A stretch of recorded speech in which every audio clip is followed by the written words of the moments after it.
안녕하세요. 우리는 정신을 바짝 차리고 살아야 되는 시대에 지금 살고 있습니다. 금리 올라가고 주가 떨어지고 결국에는 돈을 빌리는데 드는 비용이 커진 거죠. 그러면 이제 더 높은 수익을 내야 빚을 내서 투자하는 게 가능한 건데 지금은 그러기가 어렵다라는 겁니다.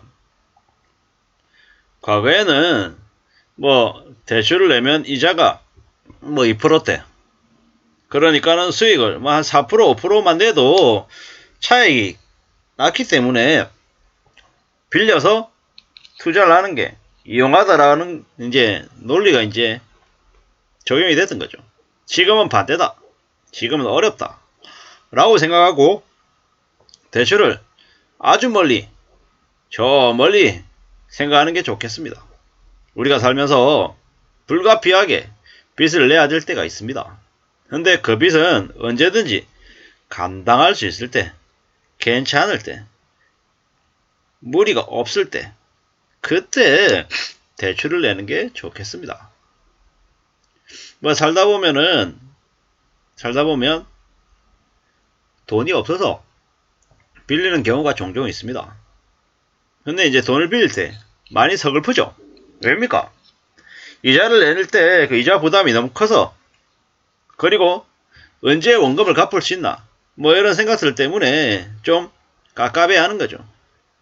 그래서 뻔하고 당연한 얘기지만 빚을 안 내는 게 좋다라는 겁니다. 살면서 빚 내는 습관을 한번 가지기 시작하면 저게 만만하지 않다라는 거죠. 남들도 다 빚 내면서 산다, 다들 그렇게 산다, 이런 말로 사람들에게 빚 내는 걸 별로 엄청난 일이 아닌 것처럼 생각하게 만들었습니다. 뭡니까? 조져들게 만든 거죠. 그러면 결국 빚지게 되면은 누구 좋은 일 시키는 겁니까? 금융권 좋은 일 시키는 거죠. 그리고 기득권들, 가진 자들 좋게 만드는 겁니다. 왜 그런 얘기를 하냐? 빚지게 되면은 아무래도 부당한 일을 당하거나 억울한 일이 생겨도 그런 일에 대해서 얘기할 여유가 안 생기는 거죠. 그저 그냥 당장 자기 일에만 집중하고 남들이 어떻게 살든 말든 이제 그런 것에 대해서 뭐라고 얘기할 겨를이 없는 거죠.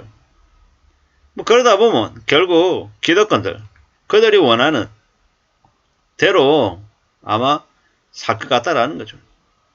지금 이제 대출을 받은 사람들이 너무 많잖아요. 자영업자들 보면 와 깝깝하죠. 어떻게 살려고 그러는 거지? 나중에 그들이 어떤 모습으로 우리에게 영향을 미칠까 생각하면 겁납니다. 겁나. 자영업자 10명 중 6명이 다중채무자고 그들의 빚이 4억 2천이라는데 와 괜찮을까? 괜찮을 수 없죠. 괜찮을 수 없다라는 건 다들 잘 알고 있습니다. 다들 걱정이죠. 걱정입니다. 물가대로 오른다고 하고 사람들의 지갑 주머니는 더 이제 말라간다고 하는데 어떻게 지내야 되지? 어떤 삶을 살아야 되지? 걱정이 안 될 수가 없죠. 요새는 직장에서 도시락을 싸다니는 사람들이 좀 더 많이 보이는 것 같습니다. 왜겠습니까? 도시락을 싸서 다니는 게 실리적인 거죠. 창피하기도 하고 부끄럽기도 하고 남들이 봤을 때 좀 없어 보인다 이런 생각들을 하기도 하겠죠. 하지만 확실한 건 뭡니까? 남들의 시선, 남들하고 비교 이런 것들에 그다지 집중할 필요 없다라는 거죠. 걱정하지 마라. 사는 게 다 괜찮다. 별일 없다. 이렇게 얘기하는 사람들의 말은 함부로 믿어서는 안 되겠죠. 왜겠습니까? 언제 어떤 일이 터져도 하나도 이상하지 않을 정도로 지금 현재 상이 많이 안 좋기 때문입니다. 매우 안 좋습니다. 매우. 2008년 그 위기, 1997년 위기, 앞으로 벌어질 경제 위기는 어느 쪽에 좀 더 충격의 크기가 가까울까? 뭐 사람들이 많이 얘기합니다. 1997년에 IMF 그때만큼의 충격이 닥칠 거다라고 얘기합니다. 그럴 때 과연 몇 명이나 살아남을 수 있냐, 견딜 수 있냐, 이런 생각들, 그런 걱정들을 안 할 수 없다라는 겁니다. 나만 잘 먹고 살면 되고 남들이 어쨌든 나만 부자가 되면 된다라는 생각 때문에 뭐 남들 뒤통수 치기도 하고 사기치기도 하고 온갖 충격적인 일도 많이 벌어졌었죠.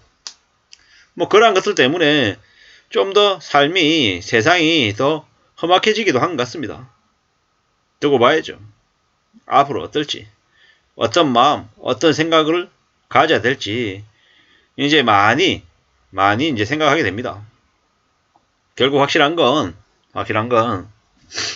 우리의 삶을 우리가 잘 관리해야 된다라는 거죠. 인생을 모험 걸어야 된다. 이번에 뭐 아니면 도다. 이런 식으로 연끌 잔뜩 해가지고 빚도 잔뜩 해가지고 빚을 낸 사람들은 이제 그 빚에 무게에 짓눌려서 평생을 답답하게 살아야 되는 거죠. 뭐 남들도 다 그렇게 산다. 뭐 이런 말로 너무 많이 현혹시키고 너무 많은 이들을 수렁으로 빠뜨렸죠. 꽤 무서운, 꽤 충격적인 일들이 생겨나는 것 같습니다. 뭐 자산 운용 규모를 뭐 따져보니 뭐 이렇더라 저렇더라 라고 얘기하는데 결국 뭡니까? 빚을 내서 투자하는 그 금액 자체가 이제 줄은 거죠. 감소를 한 거죠. 뭐 주식 잔액이 또 줄어듭니다. 한 뭐 150조 정도 줄었다는데